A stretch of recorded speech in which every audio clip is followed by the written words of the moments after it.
Bonsoir à tous les enfants. L'histoire de ce soir s'intitule Léo le chien. Cette histoire, écrite et réalisée par le monde des enfants, va bientôt débuter. Mais avant de poursuivre, je t'invite à t'abonner en cliquant sur la petite cloche de notification. Bien, à présent, j'ai quelques petites questions pour toi. T'es-tu brossé les dents? As-tu enfilé ton pyjama? As-tu fait un gros câlin à tes parents? Bien, alors à présent, installe-toi confortablement dans ton lit, serre fort ton doudou, ferme les yeux et écoute, car l'histoire commence.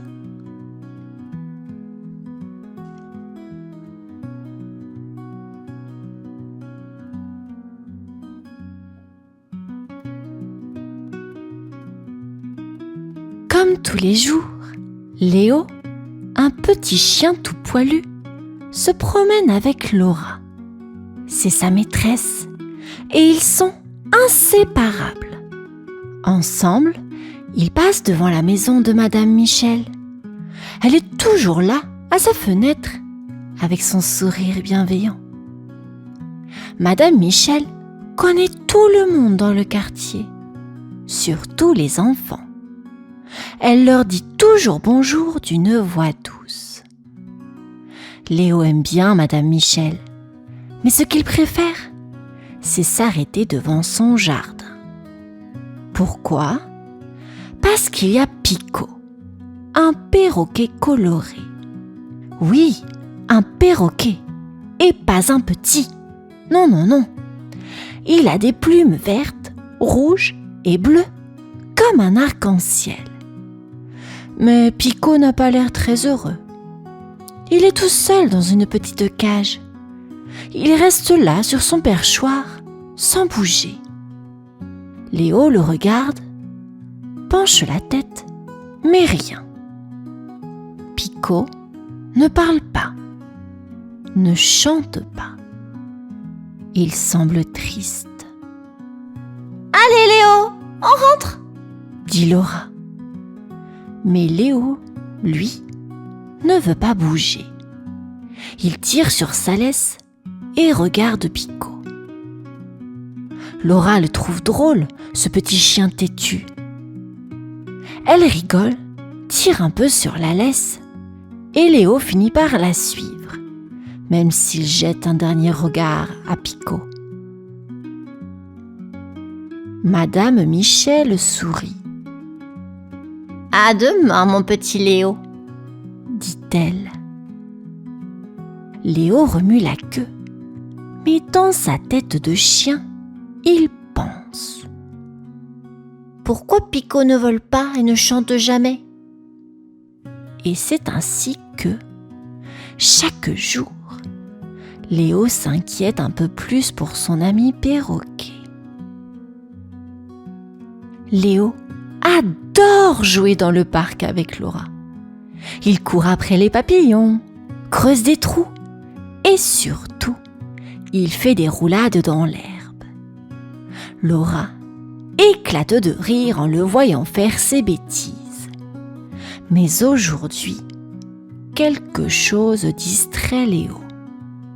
Même en courant après un papillon, il pense à Pico, le perroquet de Madame Michel. Léo est un petit chien malin. Il a remarqué que les autres oiseaux volent dans tous les sens, sifflent joyeusement et parfois même font la course avec lui. Mais Pico, lui, ne bouge jamais. Il reste perché, tout seul, dans sa petite cage. Léo trouve ça bizarre. Quand il repasse devant la maison de Madame Michel, Léo s'arrête encore. Il regarde Pico avec ses grands yeux de chien. Mais Pico reste immobile, comme une statue. Il ne fait même pas « cui-cui » ou « coco, coco ». « Viens Léo !» appelle Laura en tirant sur la laisse. Léo un peu à contre-cœur, la suit. Mais dans sa petite tête de chien, une idée commence à germer. Pico a l'air triste. Pourquoi il ne vole pas? Pourquoi il ne chante pas? De retour à la maison, Léo s'installe dans son panier. Mais même là, il pense à Pico. Il tourne en rond avant de se coucher, comme tous les chiens. Mais ses pensées vont encore au perroquet. Pourquoi Pico n'a-t-il jamais l'air heureux? Léo soupire. Il a beau être un chien, il comprend que quelque chose ne va pas.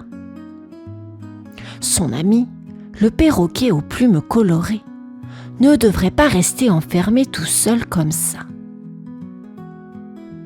Ce matin, Léo est encore plus curieux que d'habitude.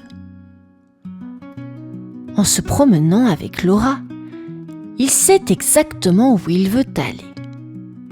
Devant la maison de Madame Michel, là où Pico, le perroquet coloré, l'attend, toujours aussi silencieux.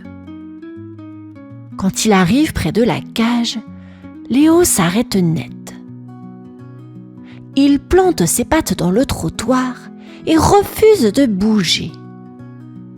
Laura tire doucement sur sa laisse, mais Léo ne veut rien savoir. Il fixe Pico de ses grands yeux. « Qu'est-ce que tu fais, Léo? On doit continuer !» dit Laura en riant. Mais Léo reste immobile. Il penche la tête comme pour dire « Regarde, Pico ne va pas bien !» Madame Michel, qui observe la scène depuis sa fenêtre, s'approche du portail. « Alors, mon petit Léo, tu veux saluer Pico aujourd'hui ?» Léo aboie doucement, comme pour attirer l'attention. Laura se met à réfléchir. Peut-être que Léo a raison. Elle se tourne vers Madame Michel et dit d'une petite voix. « Vous savez, Madame Michel, je crois que Pico est triste. Il ne bouge jamais. Peut-être qu'il aimerait sortir un peu ?» Madame Michel sourit gentiment, mais secoue la tête. « Oh, ma petite Laura, Pico est très bien ici. C'est un cadeau spécial. Je ne peux pas le laisser partir. » Léo pousse un soupir de chien. Il sait que Pico ne sortira pas aujourd'hui. Laura le comprend et, à contre-cœur, tire un peu plus sur la laisse. Ils continuent leur promenade, mais Léo jette un dernier regard vers Pico, toujours perché, toujours silencieux. Les jours passent et Léo ne s'arrête plus devant la maison de Madame Michel. Chaque fois qu'il passe près de la cage de Pico, Léo baisse la tête et continue de marcher, tout triste. Laura remarque son comportement. « Tu ne veux plus voir Pico, Léo, c'est ça ?» lui demanda-t-elle doucement. Léo remue à peine la queue. Il a perdu son enthousiasme. Même Madame Michel remarque le changement. Elle ne voit plus Léo regarder son perroquet avec curiosité. Maintenant, il marche droit devant, sans s'arrêter. Madame Michel se sent un peu seule. Elle repense aux paroles de Laura. Pico est triste. Mais non, il a toujours été dans sa cage. Il va bien, se dit-elle. Mais au fond, elle commence à douter. Pico ne chante jamais. Ses plumes sont ternes. Madame Michel réalise qu'il ne bouge presque plus. Un matin, Madame Michel s'assoit sur son fauteuil, les sourcils froncés. Et si Laura et Léo avaient raison? Elle regarde la petite cage où Pico est perché, silencieux. Elle n'a jamais voulu se séparer de lui car c'était un cadeau très précieux. Mais maintenant, elle commence à se demander si elle n'a pas fait une erreur. Pico serait peut-être plus heureux ailleurs, là où il pourrait voler. Pendant ce temps, Léo, lui, trottine toujours aux côtés de Laura. Il ne sait pas que Madame Michel réfléchit à quelque chose de très important, mais il espère, dans son cœur de chien, que Pico sera bientôt plus libre. Ce matin-là, Léo trottine joyeusement avec Laura, comme d'habitude. Mais en arrivant devant la maison de Madame Michel, il voit quelque chose d'inhabituel. Une petite camionnette blanche garée devant le portail. Madame Michel est là, avec une jeune femme en uniforme, et Pico, le perroquet, est dans une grande cage ouverte à l'arrière du camion. Léo s'arrête net. Ses oreilles se dressent et il regarde Pico. Laura, curieuse, s'approche. « Madame Michel, qu'est-ce qui se passe ?» Madame Michel sourit à Laura et s'agenouille aux côtés de Léo. « Tu avais raison, ma petite Laura. Et toi aussi, Léo. Tu l'as vu depuis le début. Pico est malheureux ici. Alors, j'ai décidé de l'emmener dans un parc animalier. Là-bas, il pourra voler, jouer avec d'autres oiseaux et être heureux. » Léo remue la queue tellement fort qu'il se met à tourner sur lui-même. Laura éclate de rire. « C'est vrai, Madame Michel? Oh, waouh! Pico va enfin être libre !» Madame Michel hoche la tête, les yeux un peu mouillés. « Oui, il est temps. Je veux qu'il soit heureux. Et je voulais que toi et Léo soyez là pour lui dire un au revoir. » Léo saute de joie autour de Laura. Pico, dans sa cage, lance un petit cri, comme s'il comprenait. Madame Michel, Laura et Léo montent dans la voiture de Laura pour suivre la camionnette jusqu'au parc animalier. Léo, tout excité, n'arrête pas de regarder Pico, qui semble enfin prêt pour sa nouvelle aventure. 2 semaines plus tard, Laura et Léo sont très excités. Aujourd'hui, ils vont voir Pico dans son nouveau chez lui. Avec Madame Michel, ils prennent la voiture et roulent jusqu'au parc animalier. Dès leur arrivée, Léo saute hors de la voiture et court devant. « Attends-moi, Léo !» rigole Laura. Madame Michel suit doucement, un sourire au coin des lèvres. En entrant dans le parc, il se dirige vers la grande volière.